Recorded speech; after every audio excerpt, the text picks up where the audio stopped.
스트로베리인가 이제 홍화 씨에 대해서 조금만 제가 좀 설명을 드리겠습니다. 홍화 씨는 그 스트로베일 하우스라는 그 책에 그 이웅이 그 미루하고 그 공동 저자 되시는 분입니다. 그리고 이제 그 옛날에 호주의 그 워크샵 그 부분도 그 홍화 씨가 그 기획해서 그 진행했던 그분이십니다. 그 홍화 씨, 그 홍순천님을 소개합니다.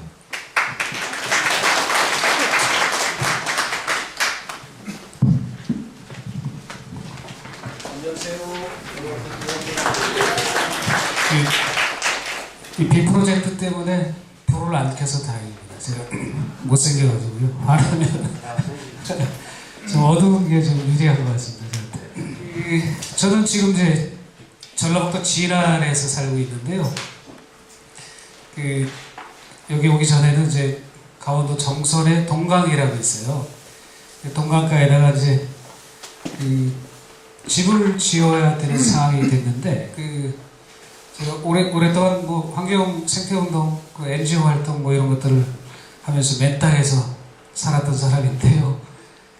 정선에 이제 내셔널 트러스트라고 하는 조직이 있어요. 서울에 있는 조직인데 그 조직에서 이제 그 땅을 매입을 했는데 거기 들어가 살 사람이 없어서 이제 사람을 찾던 중에 저희 가족이 거기 가서 살겠습니다 하고 이제 지원을 했어요. 근데 집을 지을 때 과연 어떤 형태로 집을 지을 것인가 고민이 생기기 시작하더라고요. 이제 대학에서 건축은 전공을 했어요. 건축을 전공을 하긴 했는데 그거를 포기하고 이제 오랫동안 출판사 편집장을 했어요. 책 만들고 글 쓰고 하는 일들을 했었는데 이제 그 고민이 다시 생기면서 어떤 형태로 집을 지을까 하다가 이제 스트로베일이라고 하는 사례를 알게 됐어요. 그래서 이거다 바로. 이제 그래서 준비하고 호주 워크숍 참석하는 문제. 그때 이제 그 돈들이 없어서 대상문화재단이라고 저기 교보에서 이런 프로그램 운영을 좀 도와주는 그런 데다 지원을 해서 교육비 지원받아서 공부하고 오고, 그리고 이제 동강사랑이라고 하는 이름으로 이제 집을 지었는데 그 집 짓는 비용은 내셔널 트러스트에서 되고 뭐 그렇게 해서 사실 이제 우리나라의 그 스트로베일 역사가 시작이 되게 됐습니다. 그래서 뭐 제가 잘은 모르지만 어쨌든 그 몇 가지 이제 보여드리면서 말씀드릴 텐데, 제가 이제 저거를 가지고 다른 데에서도 이제 가서 강의를 몇 번 했는데 요 자료를 가지고 2시간을 떠들어도 모자라더라고요. 그러니까 계속 제가 다 말씀드리려면 시간이 많이 걸리고 그럴 테니까 제가 한 40분만 하는 걸 하겠습니다. 제가 너무 길어지면 전체적으로 시간이 너무 지연될 것 같으니까 중간중간에 혹시라도 궁금한 게 있으시면 질문을 해주십시오. 이제 과연 생태주택이 뭔지를 이제 먼저 좀 고민해 볼 필요가 있겠는데요. 보통 이제 뭐 좋은 재료, 자연 재료를 가지고 짓는 집이 생태 주택이 아니겠느냐 보통 이렇게 생각들을 하시는데, 이제 그것도 답이지만 사실은 일반적으로 건축하고 생태 건축이라고 하는 것에 관심을 가진 분들이 몇 가지 합의점을 이뤄낸 것들이 있는데, 그거를 몇 가지로 이렇게 정리를 해보자면, 첫 번째 보면 이제 가급적이면 가공된 에너지, 전기나 석유나 뭐 이런 것들을 쓰기보다는 태양열이나 뭐 풍력이나 아니면 그 산에서 이제 죽어있는 나무를 갖다 쓴다든지, 이렇게 2차, 3차 가공이 안 된 에너지를 이제 쓰는 집, 뭐 이런 거를 이제 지향하고 있어요. 그래서 가급적이면 요즘들 도시가스 많이 쓰잖아요. 도시가스, 전기로 된 난방 뭐 이런 것들 하는데, 이건 비용의 문제가 아니고 도시가스로 한 달에 난방을 하는데 10만 원이 들었다. 근데 석유로 떼니까 20만 원이 들었다. 그럼 이제 10만 원이 더 싸잖아요, 도시가스가. 그러면 과연 그게 더 좋은 집이냐? 그렇진 않다고 보거든요. 어떤 게 과연 더 생태적이냐를 따져야 되는데, 그건 뭐냐면 사회적인 비용이 깔려 있는 그런 에너지들이 있어요. 이를테면 이제 전기를 만들기 위해서 석탄을 캐야 되고, 그걸 떼가지고 물을 끓여서 터빈을 돌려야 전기가 생산이 되는데, 그걸 그냥 쓸 수 있느냐. 전봇대를 심고 중간에 변압기 놓고 그 정전기구들 들여놓고 뭐 이래야 그 싸지만 그런 사회적 기반 에너지가 이제 들어가야 우리가 에너지를 쓸 수 있는 것들이 있어요. 근데 그거는 결코 싼 게 아닙니다, 사실. 전체적으로 지구의 에너지주의를 높이는 그런 에너지원이잖아요. 그래서 비용으로 싼 것이 좋은 생태적인 에너지냐면 그렇지 않습니다. 그러니까 그런 부분까지 좀 생각을 해볼 필요가 있는데, 그래서 어쨌든 얘기가 너무 길어지는 것 같은데 그 자연 상태 에너지를 활용하는 집이어야 할 거라고 늘 합의를 해요. 간단하게 다 아실 테니까 간단하게 설명을 하겠습니다. 그 다음에 이제 폐열이나 빗물 등을 이용한 시설을 가급적 활용을 하고, 마시는 물 이런 것들은 이제 잘 정제된 물이 필요하지만 서양에서는 오래전부터 그런 시스템을 이제 취하고 있거든요. 빗물을 받아가지고 뒀다가 그 청소하는 물이나 화장실 물로 쓰는 그런 시스템. 처음에 이제 만들기가 좀 복잡하고 번거롭긴 하지만 그런 형태의 폐열이나 빗물 등을 이용할 수 있는 시설을 갖추는 집이 생태적인 집이겠다. 뭐 이런 정도의 합의가 된 것 같고요.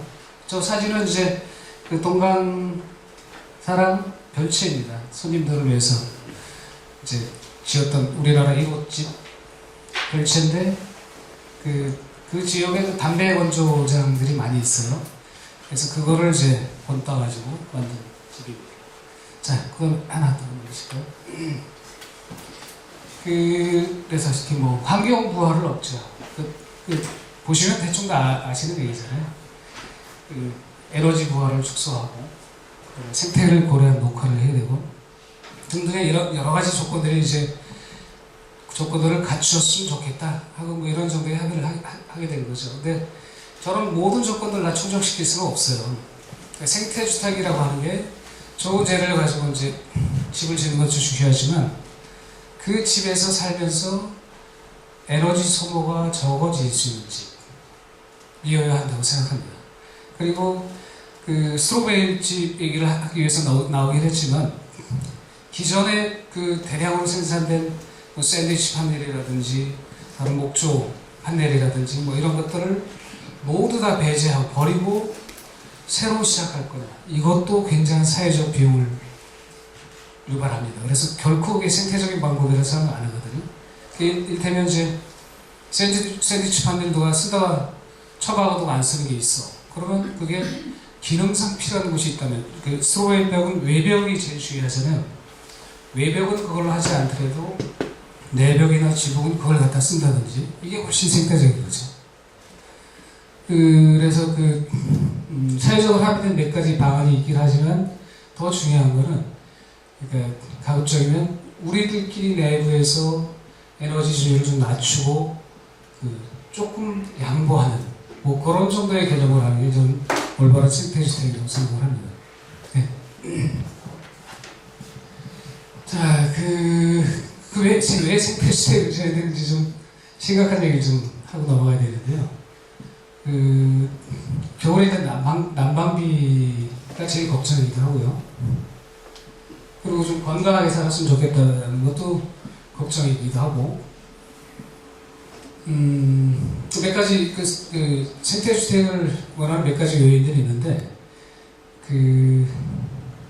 우리 세대가 여기 계신 분들은 이제 어르신들이 많은데, 우리 세대만 이 세상을 누리고 갈 건 아니잖아요.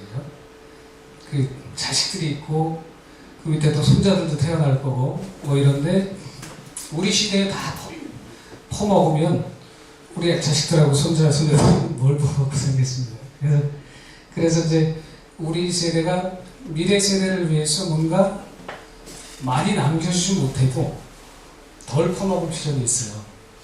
조금 많이 만들어가지고 주지는 못해도 덜 소비하고 가는 건 좀 윤리적으로 맞다고 생각하거든요. 그래서 이제 그동안 그 산업혁명이 일어나고 나서 온갖 화석 에너지들을 써대고 전기에 자동차에 도로 만들고 뭐 이런 일들이 벌어지고 나서 사람들이 이제 탄소 에너지가 너무 많이 소비가 되니까 이래서는 안 되겠다 싶은 생각이 들었어요. 그래서 교토라고 하는 곳에 모여가지고 의정서를 냈어요. 우리 이렇게 한번 살아보자.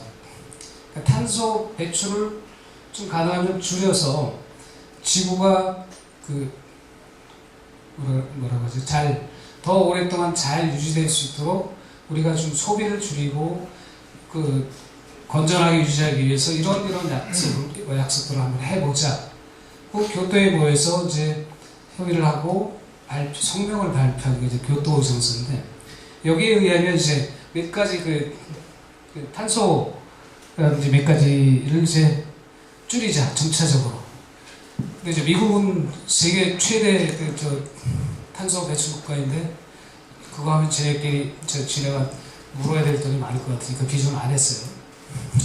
오바마 때 이제 비준한다고 이제 약속을 했는데, 여태까지도 안 한 것 같아요. 그러니까.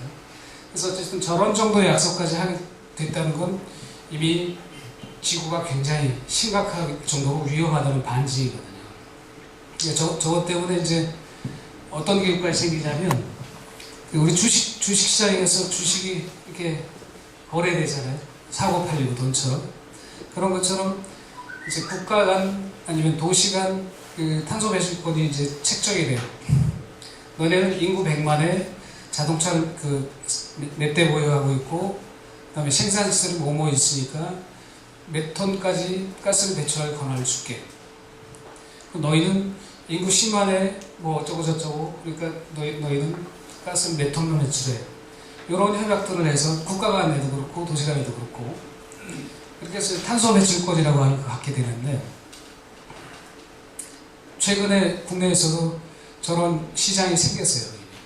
거래량은 많지 않은데, 이미 2012년, 13년 이 무렵부터 우리나라도 비준을 허락해서 실제로 거래되는 상황이 됐는데, 그 기구가 이미 생겼어요, 현실적으로. 그래서 이거는 사실 어찌 보면 탄소 배출을 억제하고 지구상의 건전한 순환, 보전 이런 거를 이제 고려하자면 국가가 나서서 해야 될 일들이 참 많이 있어요.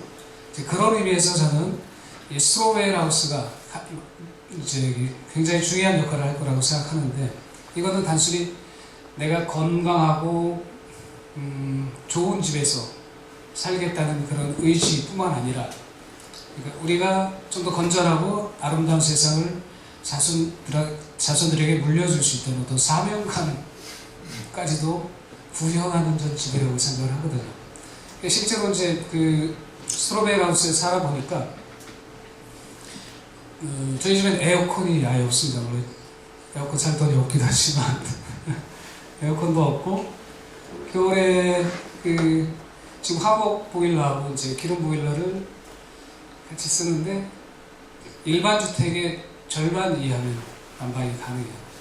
더 이제 시스템 창호나 이런 걸 써서 더 좋게 하면 훨씬 더 이제 기름값이 덜 들어갈 텐데, 어쨌든 지금 대충 지은 집에서도 일반 주택의 절반 정도는 겨울에 난방을 할 수가 있고요. 여름에는 에어컨 없이 그리고 뭐라 그랬죠? 가스레인지 위에 공기 빨아들이고 후드도 아예. 동강산에 살아보니까 그게 쓸 일이 없더라고요. 그래서 굴뚝에 박스가 들어가서 맨날 집을 짓고 이러는데 사용을 안 하니까 여러 가지 이제 우수성이 있어요. 그러니까 냉난방이 잘 되는 건 정말 탁월한 것 같습니다. 그래서 결국 거기 살면서 기름을 덜 떼든지 전기를 덜 쓴다든지 이럴 것 같으면 이것 자체가 굉장히 도덕적으로 훌륭한 일을 하는 거라고 생각을 합니다. 그래서 많은 집들이 이렇게 에너지가 절감되는 그런 집, 그리고 건강해서 병원에 별로 갈 일이 없는 그런 집을 짓는다면, 이건 전체적으로 굉장히 지구 에너지주의를 낮추고 지구를 건강하게 하는 그런 행위라고 저는 생각이 들거든요. 그래서 스트로베리 하우스를 다 지어라 이렇게 얘기해서 가급적이면 지었으면 좋겠다. 그동안 이제 사실 우리나라에서는 이제 제가 스트로베리 하우스에서 제일 오래 살아본 사람이거든요. 그래서 정말 좋다는 게 느껴집니다. 이거는 스트로베리 하우스가 뭔지 아시죠? 보통 이제 그 우유바람 오는 거를 스트로라고 하잖아요. 빨대. 볏짚, 보리집, 밀집 뭐 이렇게 이제 가운데 구멍이 있는 재료들 다 스트로라고 해요. 베일은 덩어리라는 뜻이고, 이제 우리나라에서 주로 이제 볏짚 덩어리를 이제 이용해서 짓는데, 뭐 그래서 미국에 시작됐고, 그다음에 뭐 유럽으로 번져나가서 중국이나 일본이 우리보다 먼저 채택을 했다. 뭐 이런 정도로. 그래서 이제 그 덩어리를 이용해서 짓는 집을 스트로베리 하우스라고 합니다. 우리말 좀 바꿔봐야 되는데 적당한 말이자 생각해요. 볏짚 뭐 이래야 되는데, 볏짚 하우스. 그래서 이제 나중에 말씀드릴 텐데 어쨌든 더불어 집짓기라고 아까 오기가 났더라고요. 그 처음에 순서에 집이 그냥 지에다 비가 아니라 집 피읍을 썼어요. 이제 앞으로 이제 그런 노래가 있을 텐데 이름을 더불어 집짓기 피읍 들어가는 집짓기 이렇게 한번 해보자 뭐 그런 제안들이 나올 텐데 그래서 어쨌든 그 개념은 그렇습니다. 뭐 대충 다 알고 계실 거고요. 그 장점도 했습니다. 저게 저는 외국의 사례를 올려놓은 건데요. 보온 단열이 우수한 건 기본이고, 그다음에 단단합니다.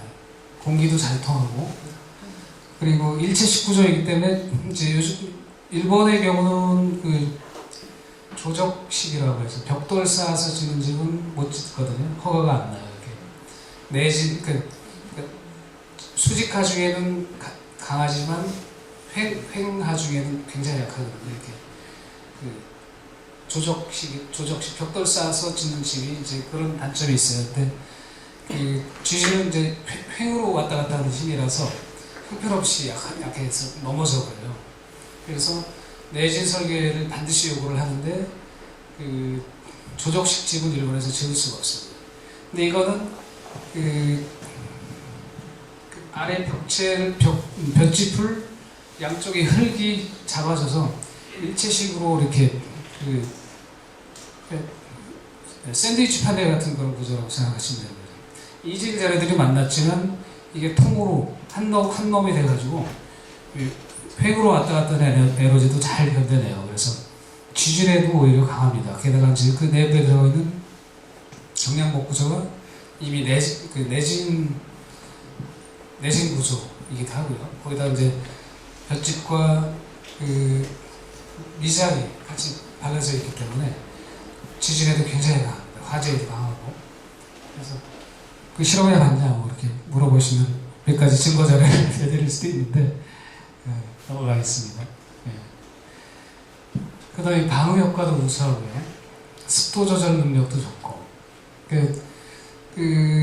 겨울 내내 사실 이제 제가 집에서 밥순이 노릇을 하다 보니까 빨래도 이제 제가 몫이 됐어요. 그래서 세탁기를 자주 돌리는데 밖에 내놓으면 이게 막 얼어버리고 잘 말리지 않고 저녁에 들여놔야 되고 굉장히 번거로워요. 그래서 방 안에다가 이제 빨래 건조대를 놓고서 말리는데 아주 잘 마릅니다. 보송보송하게.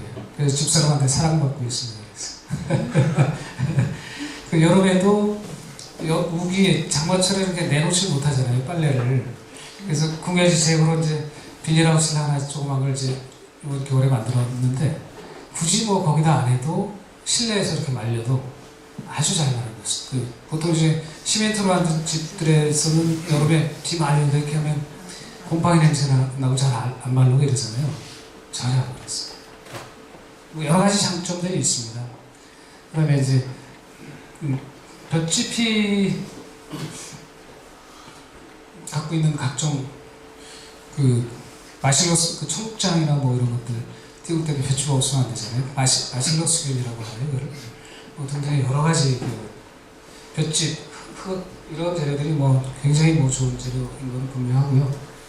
그 전자파를 차단하는 기능도 있는데 저희 집 안에서 이렇게 가끔 이렇게 앉아 있다 보면 뭐 전화도 안 받고 그러냐고. 그래서 실제로 보면 전화가 안 울렸어요. 우리 이제 부재중 전화번호 이런 게 찍히고 그러는데 실제로 잘 전화가 안 터져요. 그래서 막 이제 가끔 이렇게 전화가 걸려면 이걸 들고서 밖으로 막 뛰어나가야 돼요. 근데 우리 몸이 건전하게 유지되려면 몇 가지 요인들이 있어야 되는데, 특히 이제 밤에 아무 것으로부터 방해받지 말고 편안하게 자야 되는데, 소음과 빛으로부터 자유로워야 밤에 자면서 건강을 회복한다고 하잖아요. 근데 거기에 이 전자파도 사실 해당이 됩니다. 이렇게 몸으로는 느껴지지 않지만 굉장히 많은 간섭을 주거든요. 소리도 마찬가지고. 그래서 그런 것으로부터 안전하게 밤에 잠을 푹 잘 잘 수 있다는 것은 건강을 유지하는 데 굉장히 중요한 일이 되기도 하죠. 그래서 어쨌든 여러 가지 그런 장점이 있는데, 단점을 하나 꼽자면 단점이 뭐일 것 같아요? 단점이 하나 있습니다. 저기서 저 집에서 자면 멀쩡하거든요. 뭔 짓을 하고 자도 멀쩡해요. 아무튼. 그러니까 그거 믿고서 술을 많이 마시더라고요. 술이 자꾸 늘어요. 그래서 이제 집사람한테 가끔 혼나기도 하죠. 물론 이제 혼내키지는 않는데 애들이 걱정이 되니까 맨날 아빠 술 좀 줄이라고 이제 하는 소리가. 단점이 있다면 주량이 자꾸 늘어난다는 겁니다. 예. 원래 많이 마시기도 했죠. 규칙 좋은 거는 뭐 다 아시 거고요. 예. 황토 좋은 것도 뭐 다 아실 거고요. 예. 예. 그래서 이제 저 집이 동강사랑이라고 해서 동강가에 지었던 우리나라 최초의 스트로베리하우스인데요. 경관이 굉장히 아름답습니다. 여기 와보신 분들도 몇 번 계시고요. 그래서 저기서 집을 짓고 한 만 5년 정도 살았는데, 저기서 나오고 나니까 너무 경관이 후져서 이런 데서 어떻게 사나 싶은 생각이 들 정도로 굉장히 아름다운 곳입니다. 그래서 이제 저기를 좀 보존하자는 목적으로 한국 내셔널 트러스트에서 이제 저 땅을 사서 보존을 한 건데, 굉장히 아름다운 곳에 지어졌습니다. 그래서 저거를 이제 아까 초대 말씀드렸다시피 이제 공부하러 갈 돈도 없고, 그래서 교보문화재단에 신청을 해가지고 돈 받아가지고 이제 교육받고 오고 그리고 이제 시작을 했는데, 저 집이 이제 사회적인 여러 가지 의미가 있는 집이에요. 그래서 환경부 장관도 오겠다고 약속을 했고, 그러니까 준공식 때, 그 다음에 KT 사장, 전에 대통령 후보로 나왔던 무국현 사장, 기관 킴벌리. 그러니까 주변에 군수니 도지사니 다 쫓아붙으려고 하고. 그래서 날짜를 딱 정해놓고서 이제 그 시간까지 무슨 일이 있어도 지어야 하는 집이었거든요. 스트로베리로도 의미가 있지만, 저건 이제 영구히 허물지 않고 보존되는 그런 이제 건물이었기 때문에 정신적인 스트레스가 굉장히 많았어요. 막 집을 다 짓고 나서 이제 제가 쓰러지다시피 했는데, 그래서 어쨌든 그렇게 해서 이제 완성된 집이었고, 그리고 나서 2007년에 애초부터 이 집을 좀 많이 소개해서 이런 집들을 많이 짓게 하자, 이게 이제 목적이었어요. 처음부터 기획된 게부터. 그래서 사진 열심히 찍고 기록 열심히 남기고 그렇게 해가지고 그걸 나중에 정리하고 우리 딸들하고 같이 살았던 모습도 기록으로 남기고 해서 2007년도에 이제 세상에서 가장 따뜻한 집 스트로베리하우스라고 하는 이름으로 책을 출간을 했죠. 그리고 이제 저 책 가지고 계속 워크숍에서 많이 보고도 하고 이랬었는데, 근데 이제 마음에 상처가 생겨서 제가 한 5년 이상을 5년이 뭡니까? 찌꺼를 하다가 스트로베리 판에 다시는 얼굴을 들이밀지 않으리 뭐 이러고 있다가 최근에 다시 불려 나왔습니다. 간단하게 이제 집 짓는 과정이 간단하게 이제 설명을 드릴 텐데요.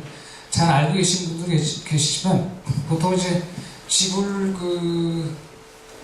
경제 가치로만 생각을 하게 되잖아요. 많은 경우 아파트 어느 지역에 몇 평짜리를 사서 되팔면 프리미엄이 얼마가 붙는 애더라. 내가 집을 이렇게 이렇게 사서 이렇게 옮기면 몇 년 후에 내 수중에 돈이 몇 억이 더 온대더라. 어느 건설회사에서 지은 아파트가 더 좋대더라. 값이 많이 나간대더라. 뭐 이런 정도의 그러니까 집을 경제관념으로 생각하는 게 사실 오래되지 않았습니다. 미국의 시카고 학파라고 건축 공부한 사람들이 이제 시카고 대학 출신들로 해서 시카고 학파라고 하는 걸 만들었는데 이제 그게 세계적인 기능주의 건축의 태동이 됐거든요.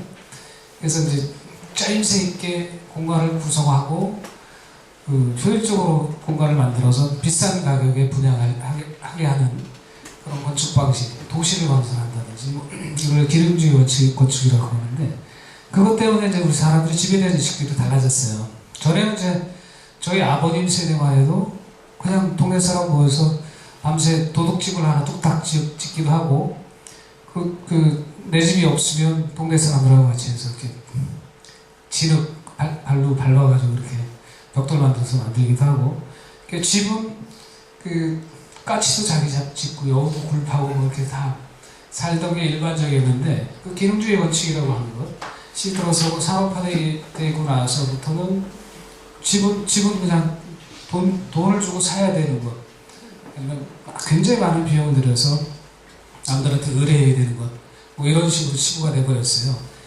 근데 이제 그렇게 이제 아파트 살 것 같으면 아파트 사가지고 살겠다고 싶으면 이제 이런 자리에들 안 오시겠죠. 이제 그래도 이제 건축 과정을 잘 모르니까 대충이라도 그냥 금강사랑 지어진 과정을 보여드리자면 제일 중요한 건 이제 설계입니다. 설계가 완벽하게 이루어지지 않으면 아파트 사는 거하고 달리 아파트 사는 건 돈만 있으면 되잖아요. 근데 이런 시골집을 짓는다든지 이럴 때는 설계가 굉장히 중요합니다. 누구한테 맡겨서 그 집을 짓건 내가 스스로 짓건 간에 그 준비 과정이 철저하지 않으면 아주 중랑년 같은 타밀치가 되는 집 짓고 나서 거의 10년 늙거나 부부싸움에서 이혼을 하거나 뭐 이런 경우가 생길 수도 있는데 준비를 잘 해서 집 짓기를 시작하면 굉장히 즐거운 잔치가 됩니다. 근데 이제 저 과정이 원활하지 않고 저 과정이 소홀하게 되면 전쟁터가 돼요. 전쟁터.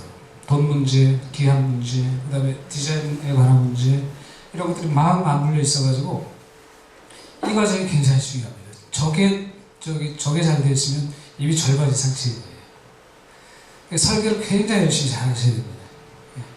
넘겨주시죠. 넘겨주세요. 그러고 나면 이제 자기가 산 땅 측량을 반드시 해봐야 되고요.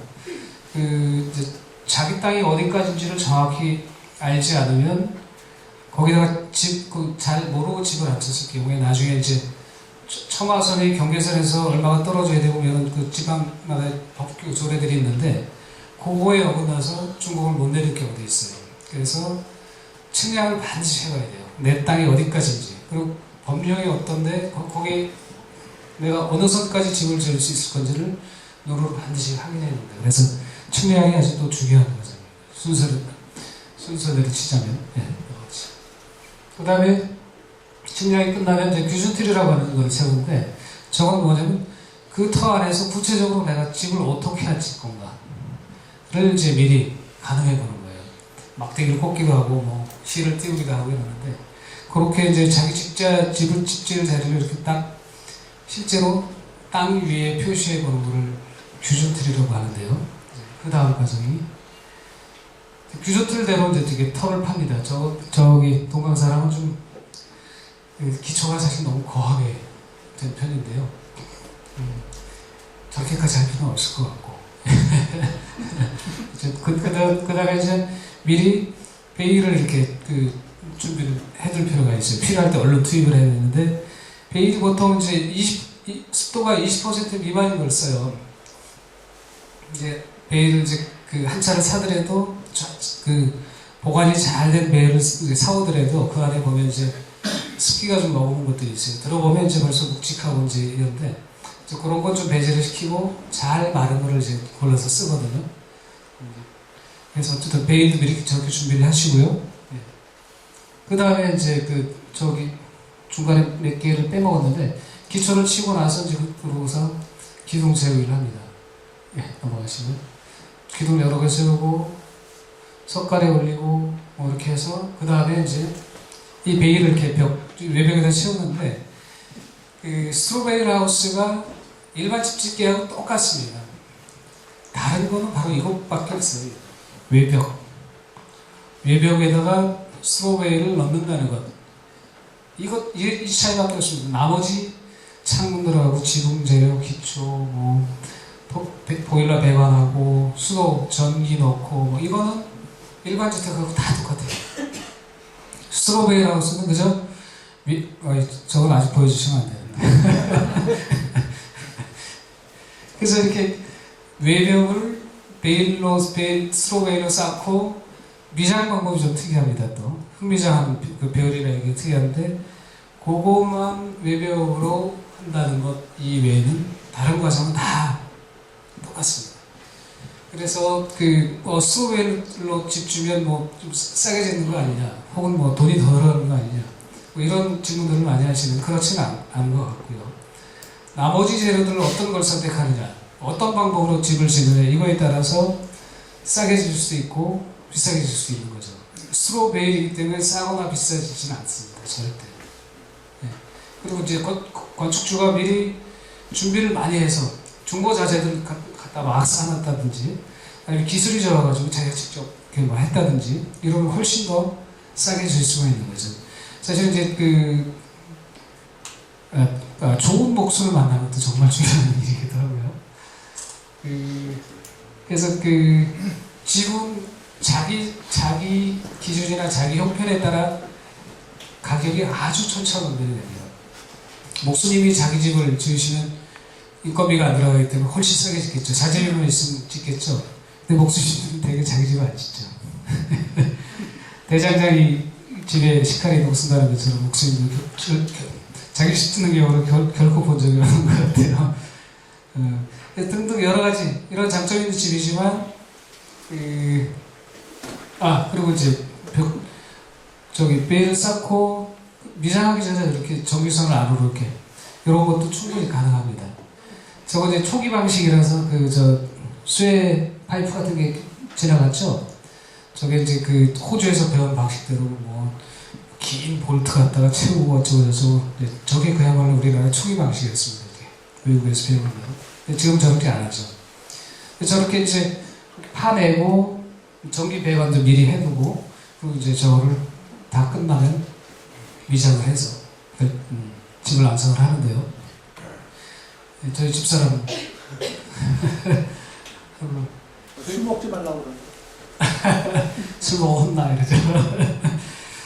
저희 아이들하고도 같이 이렇게 미장하고 이제 그랬었는데, 저게 10년 전입니다. 딱 저 때만 해도 조금 젊어 보이는 것 같습니다. 넘어가시죠.